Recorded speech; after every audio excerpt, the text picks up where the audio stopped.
Good afternoon, everybody, and welcome to Acorn Life Mastery YouTube channel. This is episode 9, and today I'm calling this Life's Lessons. Um, as as you all know, we always listen to Rascal Radio. That's one of our favorite things to do, and we learn so much from it. Right? There's just so much, just a wealth of information, and I was listening today to it's a one by Orrin Woodward. He is one of my favorite podcasters on there, and the name of this one is "Your Story Has to Be Heard." And it really brought me to realize some things as he's going through the different stuff and talking, um, because we all know that who we are today is a combination of our environment, our family, what we've gone through in our life, our experiences. And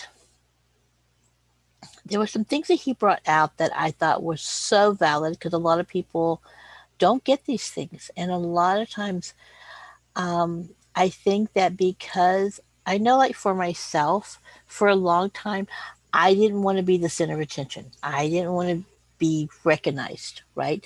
And I think one of those things was because as growing up, I was told often by my mom, don't put yourself in the center of attention. Don't bring notice to yourself. Don't. And so it became a negative thing, right? If you were the center of attention, you were being selfish. But one of the things that he brought out is that everybody needs recognition. Everyone needs to have encouragement and be recognized. And what happens so often is that if a person is recognized, it's normally for what they did wrong, what they failed at, what mistake, what they didn't complete. So even as parents, when we're raising our children, we have to be really cognizant of that, that we're not always pointing out what they did wrong. And so that was one of the tips that he brought up is that everyone needs recognition. Everyone needs to be encouraged and recognized. So I would encourage you as you're going through your life, be genuine, but recognize people for what they, even if it's a little thing, if you're a parent, if your child did something, and even if it wasn't the way you would have done it, right? Because there's a learning curve, right? I remember when my girls were little, I used to have them do a task that, believe me, it would have been so much easier and faster for me to do it, but that's how they learned. So when they would do anything, I would encourage them. I would recognize them and thank them for doing what they did. If they really messed it up, I would say, you did a good job. Next time, let's try doing it this way. And I would coach them. And then I would send them off to play, and then I would fix whatever needed to be fixed, right? Because you don't want to redo it in front of them because maybe they were vacuuming, they didn't get all the areas.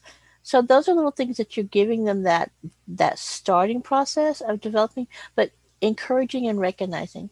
And then the other thing that he brought out was that we should learn from what our parents did right. Because we can sit there and talk about how horrible our life was as a child, or how hard our parents were, or whatever, or they were this or they were that. But look at what did they do right? Because they did a lot of things that we may not have thought about at the time when they were going through a lot. They made decisions best they made. I tell my heart this all the time, you did the best you could with the knowledge and the skills that you had at that time as a parent. And that's what we've all done, right? We did the best we possibly could with the knowledge and the skills that we had. So be kind to yourself, but also recognize what were the things your parents did right. Because you can learn a lot from that. I know I learned, the one thing I learned was that, and sometimes it was a hard lesson for me to realize, okay, yeah, that may not have been what I would have done, but my mom was pretty strong.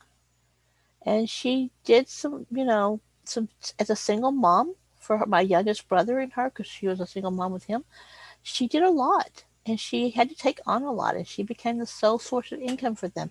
So she did things that she may not have been comfortable doing, but she achieved it. And so she went back and she got her high school diploma. I think she was in her 50s when she got it. That's huge. So recognize those kind of things. Recognize what your parents did right.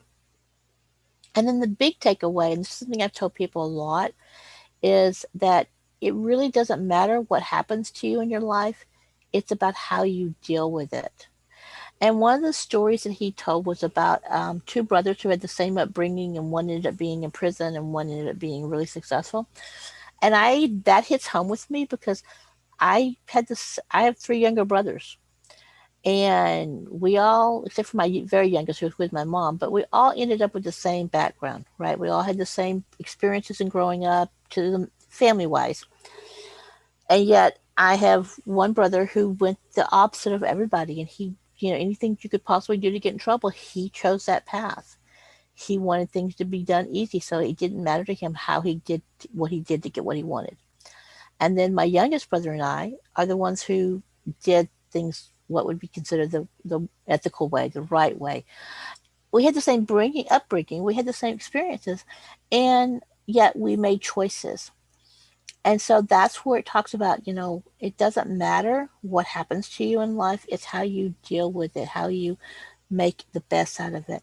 And then the last tip I want to share today, the fourth tip, is that what he brought up, and I totally believe this, is that there's no such thing as failure. Um, People beat themselves up over what they didn't do right or what they didn't accomplish, and they failed at this or they failed at that or they didn't win. And if you change your perspective on that and you look at, it's a chance for you to learn, it's a chance to improve. It's kind of like the thing with Edison. He's learned 10,000 ways that a light bulb wouldn't work, right? So it's that mindset. So if you look at that and then look at your own personal story and realize that there are things that you've accomplished, there are wins in your life, celebrate those wins, and then take time to celebrate other people and encourage and recognize them. Again, thank you for being with us today. Thank you for being on the channel, for listening, for subscribing. If you haven't subscribed yet, please subscribe and hit the notification button so that when we go live, you'll get notified that we're going live. And then also I want to let you know that next Monday, the 16th of November, we're actually going to be having a workshop, a live workshop done on setting a budget. It's going to be done by Debbie Murphy, who's one of our founding members, and she's also a very CPA, really knowledgeable in this area. Great source of, and it's free. It's a free chance for you to come and learn and get some benefit from us. So please tune in. If you can't tune in at that time because you have something else on your schedule, please make a note and come back and watch the recording. And then again, thank you for subscribing. Thank you for being part. Please share our videos, share our channel, and just, we're out here, we're helping you.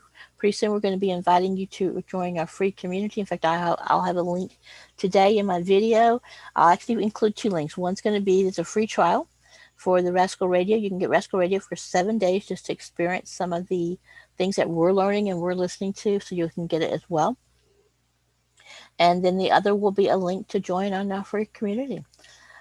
So thank you again. We're with Acorn Life Mastery, and we leverage accountability masterminds in order to build future leaders. And we hope to see you and hope that you'll join us.